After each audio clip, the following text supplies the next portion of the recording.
এই গাঁদা গাছটা আমার ছাদ বাগানে ছিল। বেশি ফুল না হলেও তবে হয়েছিল বেশ কয়েকটাই। আর সেই ফুলের মধুর লোভেই এসেছিল কয়েকটা মৌমাছি। তার মধ্যে এই যে একটা মৌমাছি দেখছেন, বারবার খুঁজেই চলেছে মধু। জানি না পাচ্ছে কি পাচ্ছে না, তবে তার চেষ্টা দেখুন কত সুন্দর।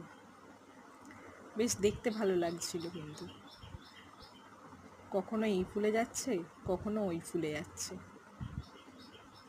কিন্তু চেষ্টা চালিয়ে যাচ্ছে মধুর জন্য। আমাদেরও কিন্তু জীবনে সেই রকমই চেষ্টা চালিয়ে যেতে হবে, হাল ছাড়লে হবে না। যতই কষ্ট হোক, চেষ্টা করলে ঠিকই পাওয়া যাবে। সেটাই আমাদের ছোট্ট মৌমাছিটাকে দেখেই আমরা শিখতে পারি। দেখুন কি সুন্দর খুঁজেই চলেছে, আর ঠিক নিশ্চয়ই সেও খুঁজে পাবে।